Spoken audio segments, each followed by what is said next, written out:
Good morning, good evening, good afternoon, everyone who's watching us now. I'm really glad that you're here with us, and we will be hearing a very interesting presentation by Stephen Hadley about audience development. We are very, very happy to have him with us during the conference, and I'm sure we'll learn a lot about his ideas. Now, I'll hand it over to Mr. Hadley, and enjoy yourselves. Thank you. Hi, good morning, everyone. I'm Stephen Hadley. I'm a research fellow at National University of Ireland, Galway. You can find me on Twitter at @MankinBelfast, which I'll show you in a moment. I'm just going to jump into the presentation because I've got a lot of slides. There's just quite a lot of ideas I want to get across, and then I'm going to try and leave 10 to 15 minutes to have a conversation at the end. So let's just jump straight in. Yeah, so this is me. I'm going to talk about audience development, culture as a vocation, and democratic cultural policy. Are we the baddies? I want to introduce you firstly to this idea of epistemic universes of cultural policy. Partly because what I think that we are talking about here is different ways that people can understand how they see cultural policy, how it works, how they think through their positions as arts managers within the cultural policy field. So we're going to talk a little bit about audience development, and I'm going to talk about this binary that Luis talked about a little bit in his presentation yesterday. Around both the responsibility of arts managers and also some of these key dilemmas. And I want to suggest to you that the key dilemma of the cultural policy moment right now is around democracy and around democratization of culture versus in relation to cultural democracy. The most important bit of the presentation, which I'm going to try and get to, is about culture as a vocation and how arts managers sit within that context. Okay, most of the early bit of the presentation around audience development and democratic cultural policy is in my book, which is out in a few weeks. So don't buy it, just ask your library to order it for you. And then we'll move on to a bit of new work which follows on from the content of the book around culture as a vocation. So I'm going to start the first bit of this presentation just with some quite big ideas. And I'm going to go through them quite quickly, but don't worry, it will all come together beautifully at the end. So firstly, God is dead. That shouldn't come as a surprise to all of you. You're all very educated people. Nietzsche said God was dead. We have killed him in, I think, 1883, first in the Gay Science and then in Also sprach Zarathustra. Nietzsche didn't mean, of course, that God had literally died. What he meant was that the process of enlightenment of reason and science had meant that God was no longer relevant in our world. Okay, he talked wonderfully about these kind of festivals and games that we would need to invent because we had killed God. Dinosaurs. When I did my philosophy degree, my philosophy professor said to us, what did the earth look like when the dinosaurs were on it? Now, of course, through disciplines like archaeology, geology, geography, etc., we, of course, can understand what the earth looked like. But the point of the question from an empirical philosophical point of view was that there was no human beings there to see what the earth looked like. And so we don't know, because a non-human point of view of what the earth looked like when there were dinosaurs on it is very hard to conceive of. Why am I using these two examples? Well, they're examples of different epistemic universes. Okay, if you think that God is dead and somebody else is extremely religious, then you are in different epistemic universes, but you are on the same place and you are on the same planet. Okay, it's very difficult for us with dinosaurs. Very important to have dinosaurs in any presentation that you do early in the morning. It's a top tip for arts management students. is that it's very difficult for us to think outside of a non-human point of view into a different epistemic universe. So why these two examples? Well, because the epistemic universe that I want to talk about today is this kind of Keynesian. This is John Maynard Keynes, if you're not familiar with him, one of the greatest economists of the 20th century, but also the founder of the Arts Council and the Arts Council model in England that has been exported across the world now, Canada, Australia, New Zealand, etc., etc. The Keynesian model of public subsidy, the Keynesian model of how the state functions with the arts, is kind of what I want to talk about today. And I want to suggest to you that that itself is an epistemic universe, and we need to think about how we sit in that universe, okay? Partly because, and this is John Dewey from his book Art as Experience in 1950, wrote in 1958, it's a really amazing book. Art has an ability to remove prejudice, tear away the veils due to want and custom, perfect the power to perceive, and encourage us to enter into other forms of relationship and participation than our own. Okay, so we've got these different ideas of what the state and art and public subsidy is for. And what I want to draw your attention to in the first part of this presentation is this tension, or what Louise called a dilemma, within this Keynesian model of the arts, okay? And this is about democratic access to the arts. It's an issue that cuts across so many conversations in arts management and cultural policy. It's kind of like the bedrock of all of this. So unfortunately, the theme of my talk today is not dead white men with moustaches. You'll have to come to one of my university lectures if you want to see that talk. But it is about this dilemma of democracy, okay? And we see this dilemma made manifest today in ideas of cultural value, okay? And I want to suggest the first idea to you, which is about how arts managers understand their career choices based on ideas of cultural value, okay? And this is a slide here. There's an old lady having lots of fun enjoying cultural value from the Centre for Cultural Value, which was recently set up in the UK. Because why would you set up a multi-million-pound centre to look at cultural value? Because cultural value is such a big question. How do we access it? How do we share it? Who controls it? How is it democratically distributed? And this is one of my favourite ever quotes from Brian Eno, a musician and artist, if you're not familiar with him. Saying that cultural objects have value is like saying that telephones have conversations.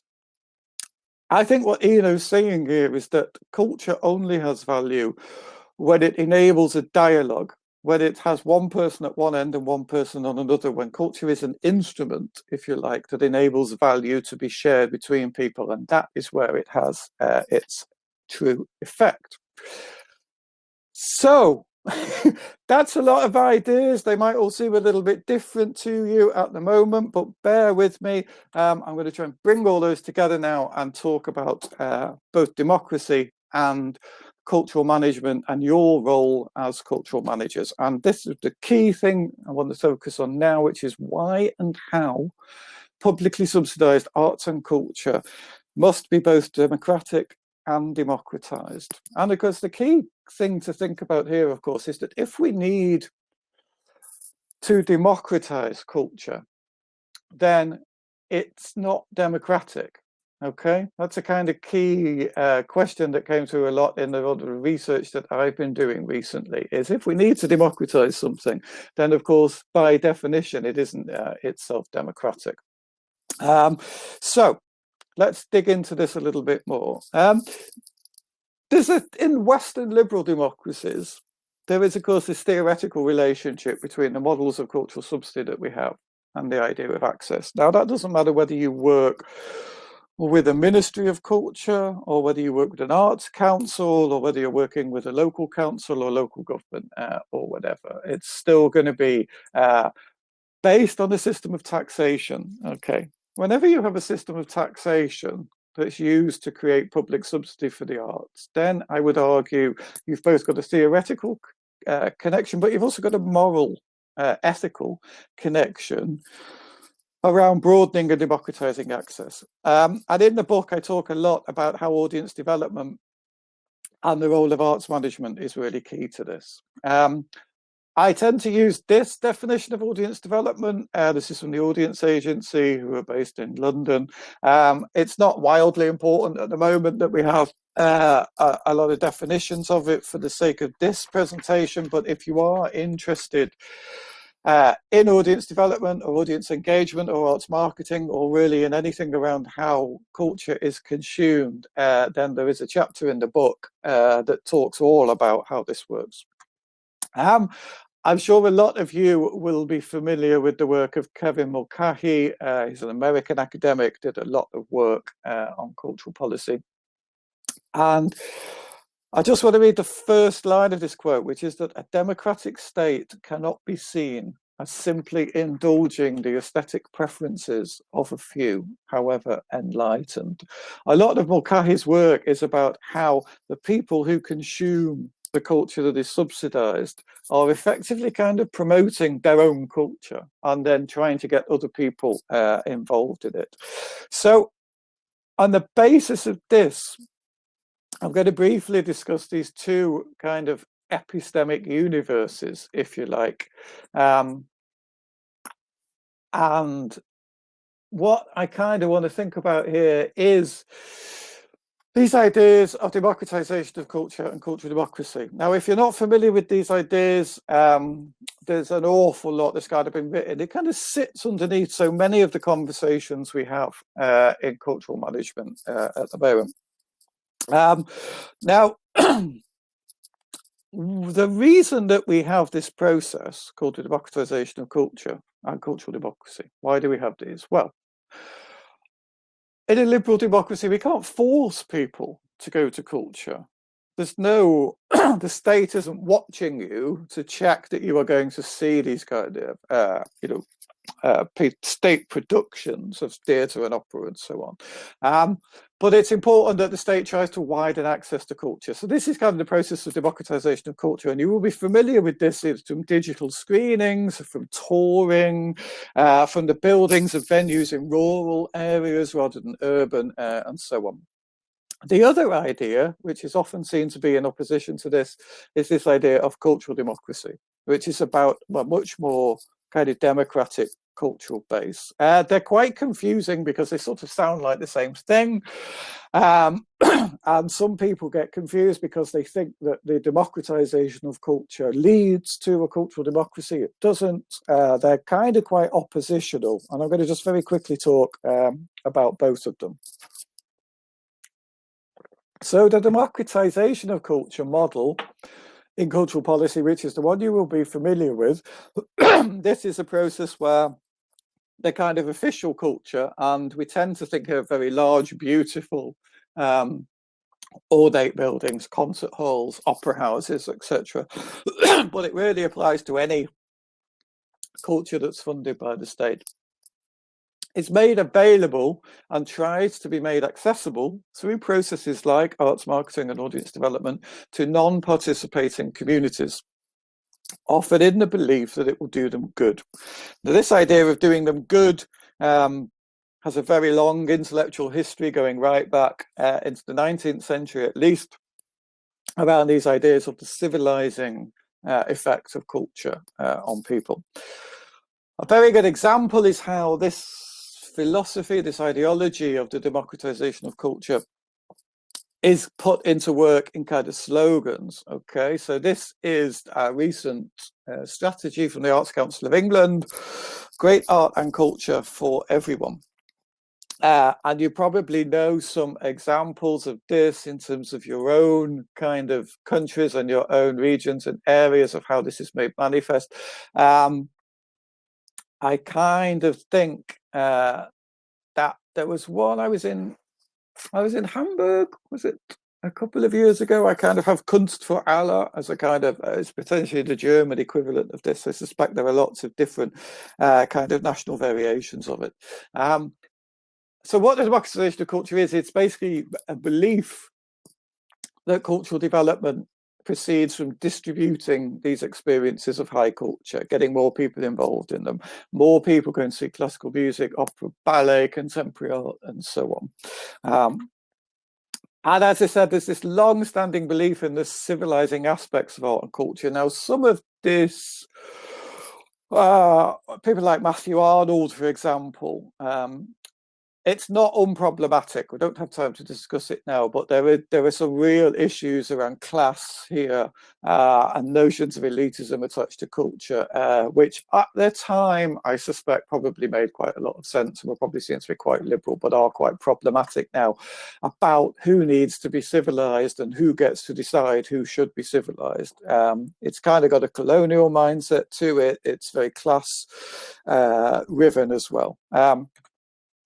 The problem that the democratization of culture has got, and I'm just going to pick one example here, is that there's now an awful lot of data that shows that it hasn't worked.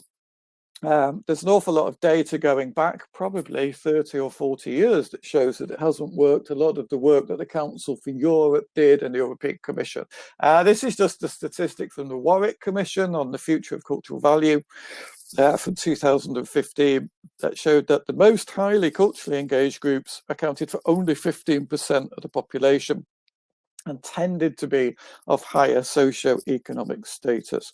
So the implication there, of course, is that these are people who could have afforded to pay for their culture without it being subsidized as well.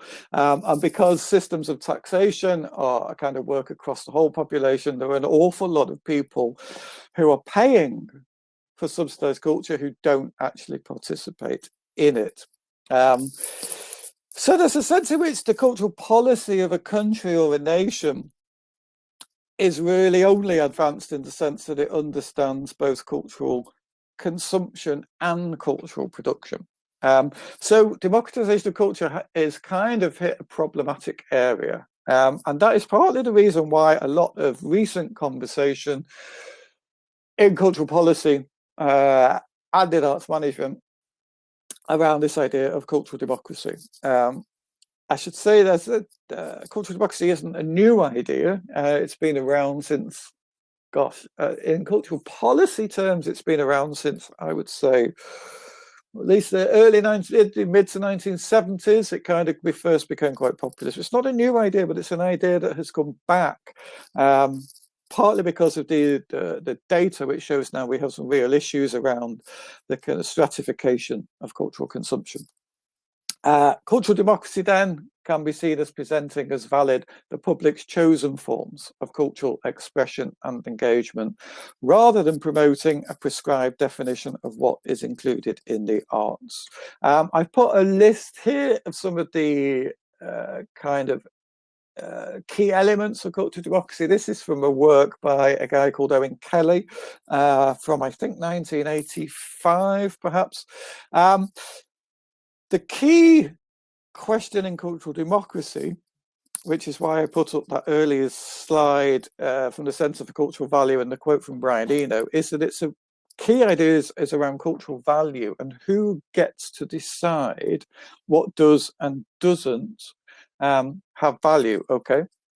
And the reason it's quite pertinent for us now is that the Arts Council of England produced a 10-year strategy in January 2020 called Let's Create. That 10-year strategy is very much focused on ideas of cultural democracy. A cultural democracy kind of imbues the spirit of the whole document, and it's caused a lot of concern in the cultural sector, because one of the potential implications of that is a move of funding away from high art organizations and towards more community and culturally engaged organizations. And one of the key quotes in this, this is directly from the strategy document, is, and I'm just going to read the first bit here, is we do not believe that certain types or scales of creative activity are inherently better or of greater value than others. Now that is a really amazing sentence, phrase, philosophy, emotion, to come from an arts council in that Keynesian tradition that I talked about earlier. We do not believe that certain types or scales of creative activity are inherently better or of greater value than others. Okay, the impact of that on cultural policy in the arts management field could be really huge. So as I said, I talk about all of these things in the book. This has been the book so far. And even though you won't be able to see this very well, but I can send you a PDF of it. What I did in the book is kind of break this down into a table. So there's the two columns there. Democratization of culture on the left and cultural democracy on the right. And what I've done is tried to put some of the philosophical, some of the aesthetical, some of the aesthetical, is that even a word? Some of the policy elements in there, okay? So you can see the first one at the top. Democratization of culture thinks about art as universal and objective. Cultural democracy thinks of it as contingent and subjective, okay? And you can kind of go through this, and what I'm going to do actually is kind of develop a kind of quiz or exercise to see where people sit on it. But you'll see at the bottom here, one is from modernity, the other is to postmodernity. And then I have these two traditions, which I'm not going to talk about now, but I talk about a lot in the book, of the arts lover tradition and the social justice tradition. And these, I guess I want to say, is these are kind of like, depending on where you sit here, whether you think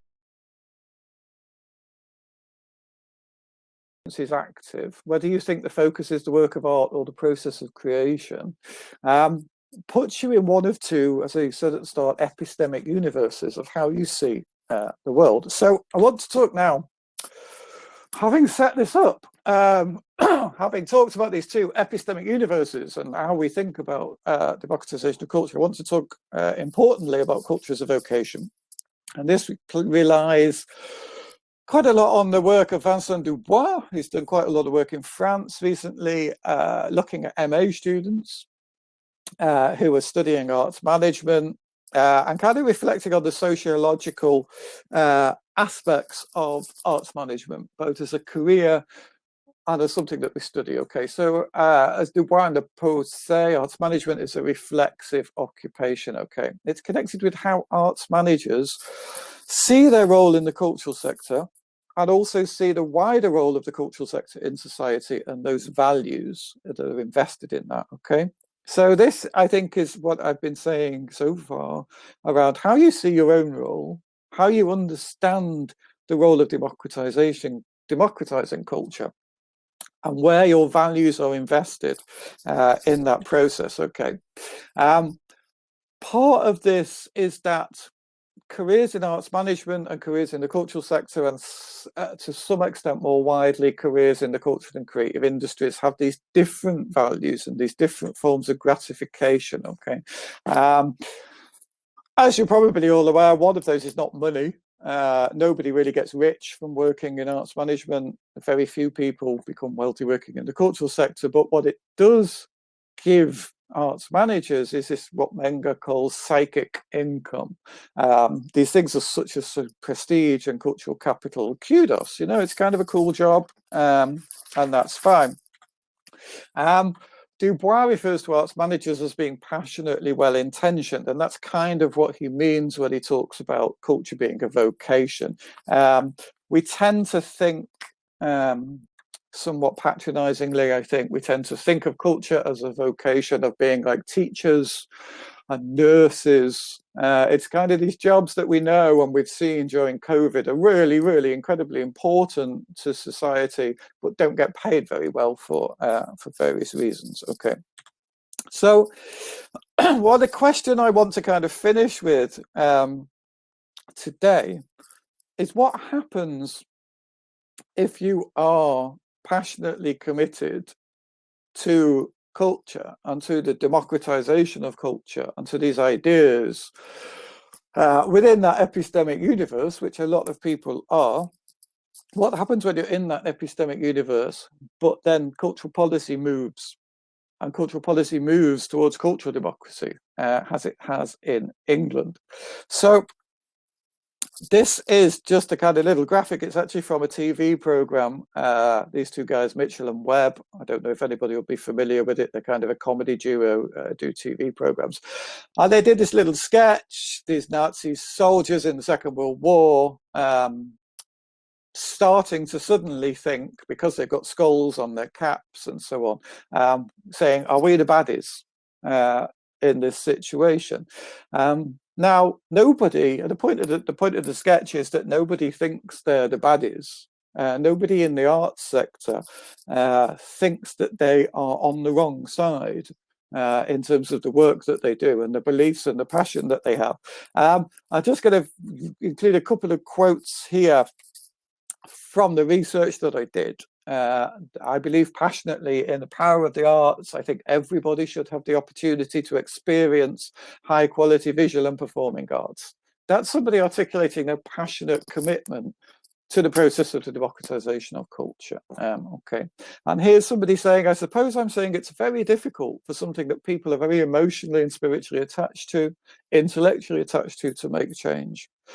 The arts are an institution that's been going for a long time. It's difficult to effect change. Now we can see just from these two very quick quotes that the tension, the dilemma and the passion that's involved in this process of change that's happening right now in the English cultural sector as we move more to cultural democracy.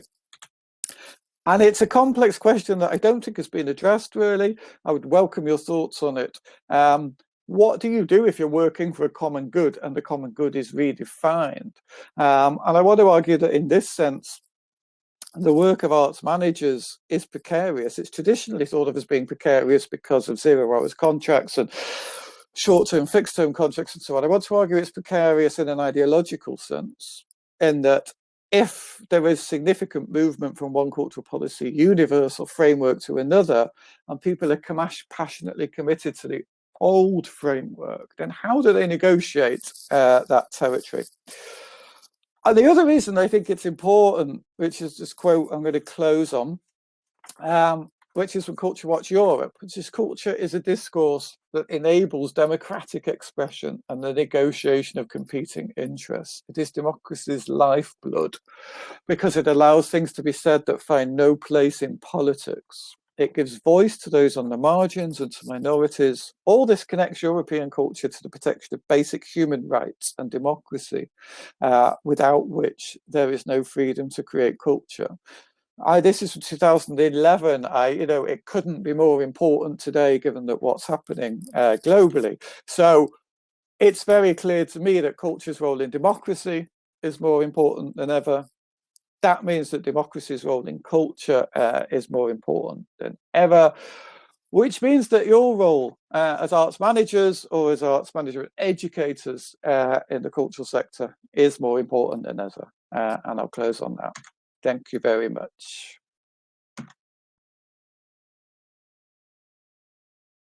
Thank you too for this amazing speech and presentation. And I see that people are very curious to read more about it in your PDF. That if you can share it, that would be very, very valuable to everyone to follow up on it. Also, the book you mentioned, and hopefully that will arrive in the libraries of their universities. But yeah, it's all very, very nice to hear your point about democratization and how our role in society nowadays, like given the current context and the recent developments, is more and more important. And it's not just a cool job, but it actually has a lot of meaning.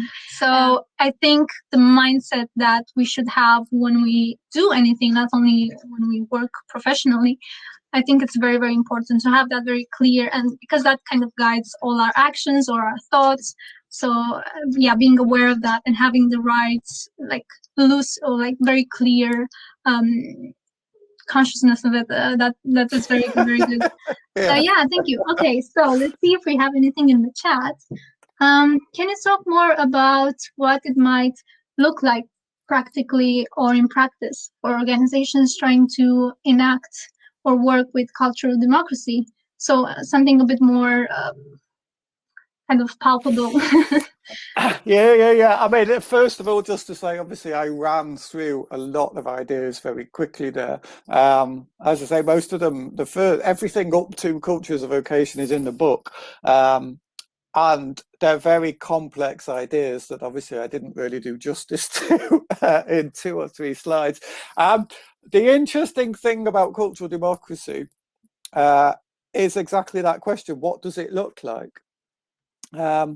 Because even though cultural democracy has a really interesting history in Europe, and most of the really good work on it, as I said, came from the Council of Europe. But when I teach this, I kind of say it's a bit like communism, in that it's an interesting idea that was never properly implemented. Okay, nobody knows what communism looks like because it's never actually existed. It's just existed in really corrupted forms. And I'm actually doing some work in Copenhagen at the moment, which we've just started, to try and work with some cultural organizations to ask, what does this look like? And there are 2 reasons for this. So I can't tell you what it looks like in major cultural institutions. We know what it looks like in community arts practice, because that's where the idea comes from. Okay, there's lots of examples in community arts of what this looks like. There are no examples of what cultural democracy looks like in opera institutions, for example. Surprise, surprise. So this is what we need to explore. Some of the issues here are around resistance to change. Okay, the cultural sector, which is kind of based on the principle of creativity, is one of them. The cultural sector doesn't change. If you look at decades and decades of cultural infrastructure, it just doesn't change.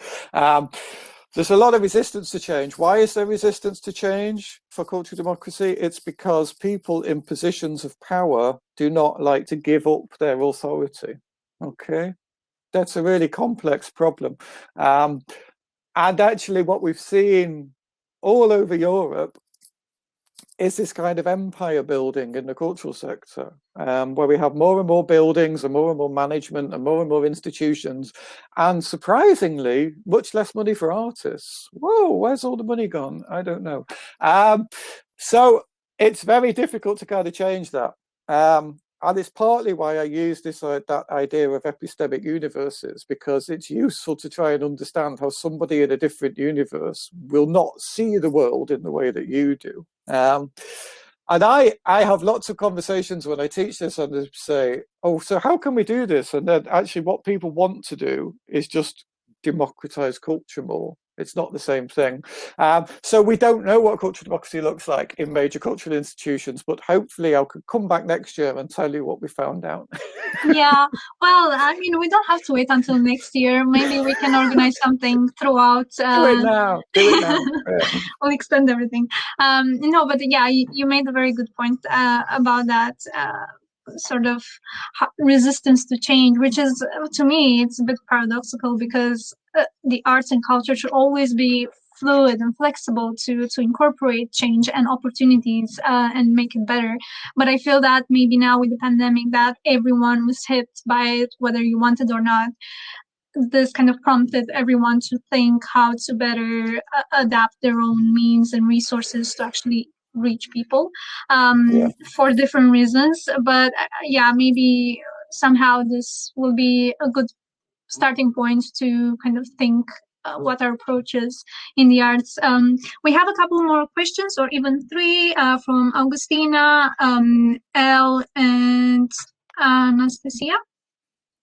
I don't know which one. So let's talk about, I'm wondering how you would say you would be a good way to make sure we ensure democratization of access to educational process in the arts.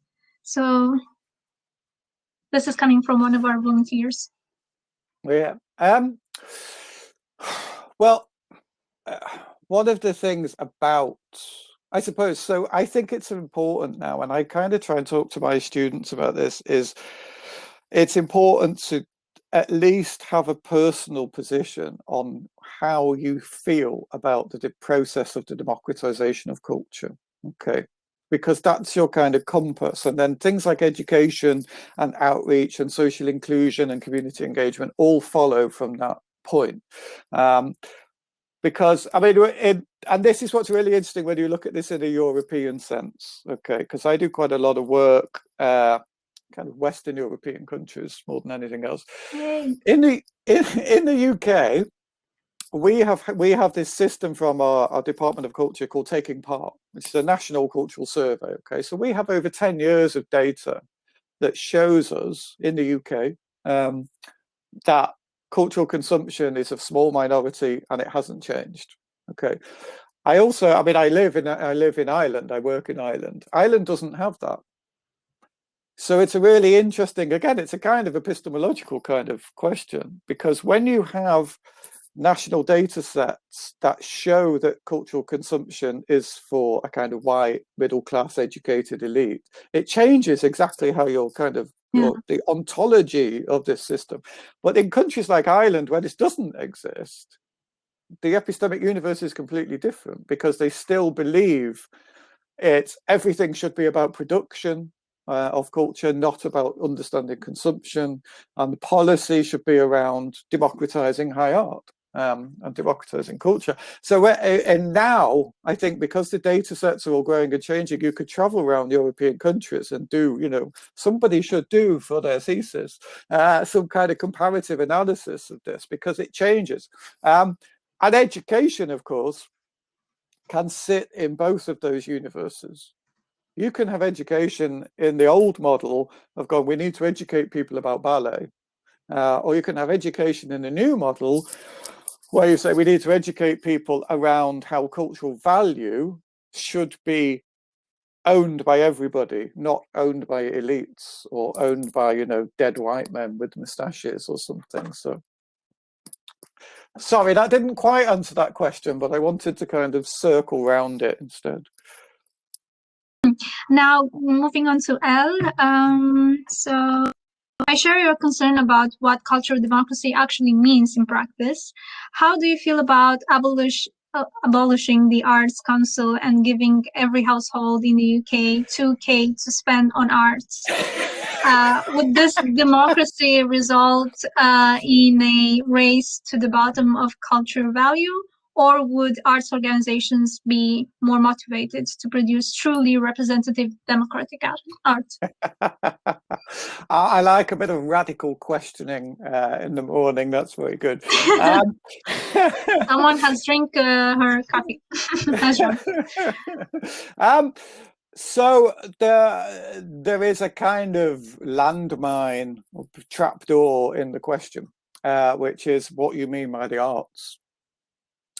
Because I kind of think of the arts, it's useful to think of the arts as a kind of performative, okay. So if you think about the Arts Council, if they fund something, it becomes the arts. It becomes professional. But if they don't fund it, it remains amateur in some strange way. So this just the act of funding performs this kind of classification where it changes the status of things. So when we talk about the arts, what do we mean? And this is where like the first class you ever have of any course on cultural policy or arts management should be around how to use the terms arts and culture. And what do you mean when you use those? If anybody's not familiar with the Raymond Williams book, Keywords, I'd highly recommend getting a copy of it. You could probably get a copy for like €2 on eBay. It's an old book, but it actually interrogates these words. And Williams says culture is one of the 2 or 3 most complex words in the English language. And so everybody has culture. This is one of the reasons why cultural democracy as a debate has come back again. It's because the idea of high arts or culture with a capital C and the idea of people who are non-attenders or people who don't participate is based on the idea that they have no culture. You know, if you're not participating in this culture that we have said is culture, then you don't have culture. That's, of course, a ridiculous idea. Everybody has culture. Everybody engages in cultural activity all the time. It's just that we create these distinctions of what is good culture that you should be doing and what is, you know, bad culture, working class culture, common culture, proletarian culture.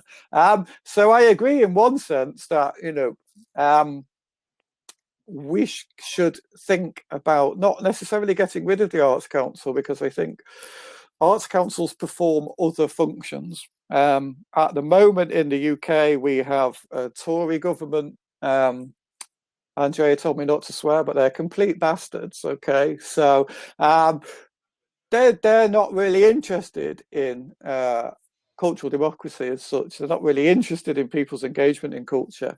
And I could give you a whole other lecture on why I think that is, because of course they don't want people to engage with ideas that could be critical or that would, you know, give them ideas about different forms of government. So no, I don't think we should get rid of the Arts Council, but for other reasons. I kind of like the idea of giving people money to buy their own culture. There is I think in France, there is a scheme that does this for young people, some kind of culture pass scheme where you get money and you can spend it in institutions. I think all that does is give money to the sons and daughters of the bourgeoisie so they can go and spend it in things they would have done already with, you know. So, yeah, sorry, I'll stop there because we're running out of time. Thank you. Yes, we are indeed. Maybe just final remarks, but please do take a look at the other questions in the chat, and maybe if you'd like, you can still type them in here. I'll leave the session open for, even if you turn your camera off or everything, I'll keep it a bit longer so that people can still see the conversation in the chat. And this will also be archived. So if you want to type in anything or to send us to the organizers via email any sort of answers, we will make them public on our channels. So yeah, because it really sparked a lot of conversation, and we are very happy to see that. Yeah, I mean, I don't know if anybody's on Twitter, but that's probably the best place to get me. All right. What is your handle? It's on the first slide of my presentation. Okay, cool. I could type it into the, hang on, there we go. Yeah, that would be useful. Thank you. So yeah, I mean, I'm more than happy to carry on the conversation. You know, don't buy the book because it's stupidly expensive. Ask your library to get the book and then email me and I will send you a PDF of the book in a few weeks when I have it. And then you can have your own copy. That's great. Thank you. That's very generous of you. Okay. Well, look, thank you for having me. Really enjoyed it. I'm happy to stay in touch. If you need anything from me, let me know.